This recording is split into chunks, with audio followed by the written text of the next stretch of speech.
Masih ada nih ya yang melakukan tindakan kecurangan-kecurangan di gelombang pertama ini, padahal masih ujian loh ya. Penasaran kan? Cek video kali ini ya.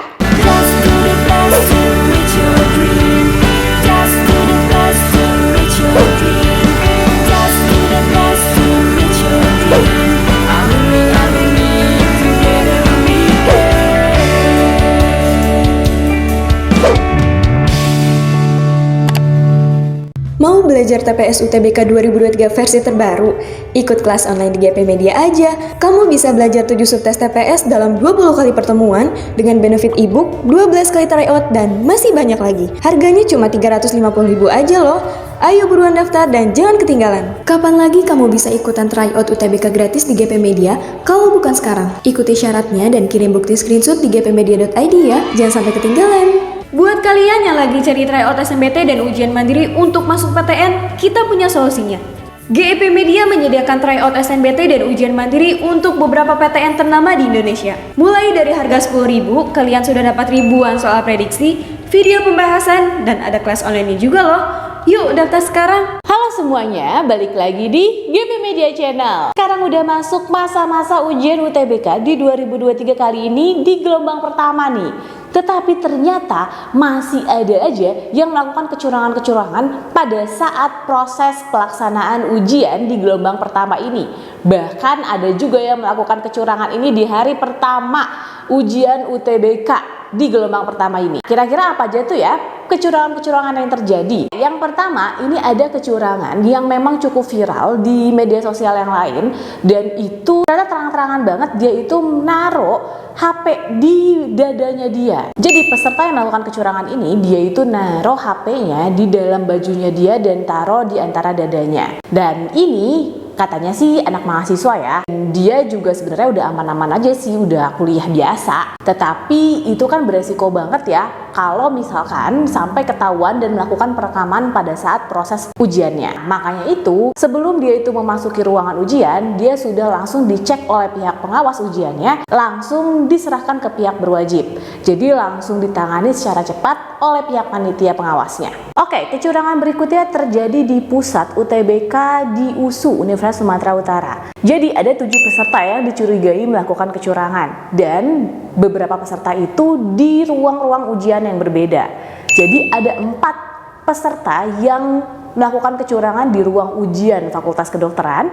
Ada juga 1 peserta yang ruang ujiannya itu di Fakultas Keperawatan. Kemudian ada 1 peserta yang dicurigai di ruang ujian FISIP. Terus ada lagi 1 peserta yang dicurigai di Fakultas Psikologi. 7 peserta yang melakukan kecurangan ini akhirnya langsung ditindaklanjuti ke pihak berwajib. Bahkan wakil rektor dari USU itu langsung turun tangan beserta kepala bagian humas dari USU dan menindaklanjuti tindakan ini secara cepat. Sehingga pengawasan yang dilakukan di pusat UTBK USU ini diperketat juga. Bahkan dari pihak pengawas ujiannya yang setelah melakukan pemeriksaan secara mendetail dengan metal detektor, ditemukan bahwa 7 peserta ini memiliki alat perekam di tubuh mereka masing-masing. Makanya kalian harus hati-hati ya, mendingan kerjakan deh soal UTBK yang lancar-lancar aja, biasa aja, nggak perlu pakai hal-hal aneh seperti ini. Untuk kecurangan yang berikutnya itu terjadi di pusat UTBK Universitas Bengkulu. Jadi yang dikatakan oleh Wakil Ketua Pejabat Pengelola Informasi dan Dokumentasi di Universitas Bengkulu ini memberitahu bahwa kejadian itu terjadi pada saat hari pertama UTBK di hari Senin, dan terdapat 3 peserta yang melakukan kecurangan ini. Jadi modus dari ketiga peserta yang melakukan kecurangan ini, dia melakukan video call, kemudian dia memperlihatkan soal-soal yang ada di ruang ujian yang kemudian akan dijawab oleh pihak luar yang kemudian akan diberitahu oleh dia gitu. Pihak pengawas dari Universitas Bengkulu ini juga segera melakukan tindakan atas kecurangan yang dilakukan. Bahkan panitia pengawas di pusat UTBK Universitas Bengkulu menemukan adanya modem, kemudian menemukan adanya perangkat untuk mengirim video beserta adanya SIM card untuk kuota internet. Tindakan yang dilakukan ini benar-benar ditindak tegasi dan langsung dibawa ke pihak berwajib. Tapi ternyata pada hari Rabunya terjadi lagi dugaan tindakan kecurangan yang dilakukan oleh peserta UTBK. Jadi panitia penyelenggaranya melakukan proses pengecekan secara lebih ketat dengan metal detektor dan dicurigai 4 orang melakukan tindakan kecurangan. Tapi yang satunya kabur. Jadi yang 3-nya ketangkep, yang satunya udah tahu bahwa dia dicurigai dan langsung kabur gitu aja. Karena tindakan ini akan benar-benar ditindaklanjuti ke pihak berwajib, makanya dia langsung kabur tuh ya. Hati-hati loh, kalian juga jangan sampai terlibat hal-hal seperti itu ya. Dan ada juga nih kabarnya di pusat UTBK Unair, bahkan ada peserta yang sampai didiskualifikasi gara-gara dia izin ke toilet, terus pas pada saat dia itu balik, tahu-taunya dia sudah memakai earphone. Waduh, berarti itu beneran izin ke toilet atau kemana ya keluarnya? Nah, makanya di beberapa pusat UTBK atau di beberapa ruang ujian UTBK, itu pihak pengawas itu benar-benar melakukan pengecekan secara ketat.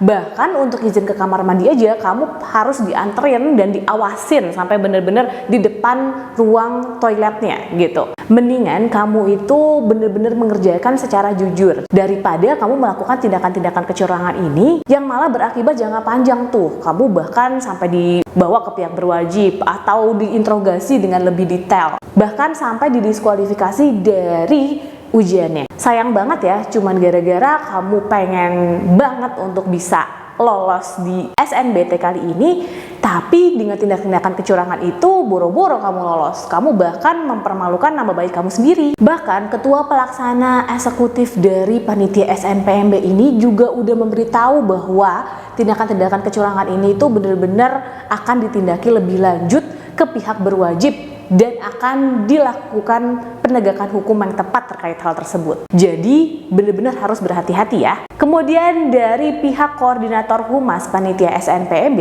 itu juga memberitahu bahwa terdapat 30 paket dalam 28 sesi ujian UTBK 2023 kali ini. Makanya akan lebih rendah tuh sebenarnya resiko kebocoran soalnya. Karena setiap peserta akan mendapatkan paket-paket soal yang berbeda. Seperti yang kalian juga udah tahu atau kalian juga yang mungkin sudah melaksanakan ujian UTBK yang kemarin-kemarin, kalian juga tahu ya. Atau kalian juga yang sudah mendapatkan informasi tentang bocoran-bocoran soal atau apapun itu, kalian tahu nih tipe soalnya mungkin aja sama. Tetapi tetap aja paket-paket soal yang akan didapat dari setiap peserta UTBK itu berbeda-beda. Makanya bisa jadi kamu dapat soal yang mudah atau bisa jadi kamu dapat soalnya susah semua. Harus kamu teliti lagi dan harus kamu pahamin banget. Karena bisa aja bagi kamu itu soalnya mudah, tapi mungkin bagi sebagian orang itu bilangnya soalnya susah. Atau juga mungkin bagi kamu soalnya susah, tapi bagi sebagian orang itu soalnya mudah. Berarti itu semua tergantung dari kemampuan kamu mengerjakan soal-soal UTBK yang diberikan di ujian kali ini. Makanya buat teman-teman semua semangat ya untuk bisa mendapatkan PTN-PTN favorit yang kalian pengenin. Jangan lagi deh pakai cara-cara aneh-aneh. Kalau selama kamu tuh menunjukkan diri kamu bahwa kamu bisa, selama kamu menunjukkan diri kamu bahwa kamu yakin kamu itu bisa lolos di UTBK kali ini, lakukan dengan tepat dan benar. Jangan lagi malah berpatokan pada hal-hal yang tidak baik. Mendingan kamu jujur aja sehingga kamu bisa melaksanakan UTBK 2023 ini dengan lancar dan baik. Semangat buat semuanya, teman-teman dan sahabat GP para pejuang UTBK. Semoga aja kalian di UTBK 2023 kali ini kalian itu dapat lolos dan mendapatkan hasil yang terbaik. Sampai sini aja dulu video dari kakak. Semoga video ini bermanfaat ya buat kalian semua. See you in the next video. Dadah!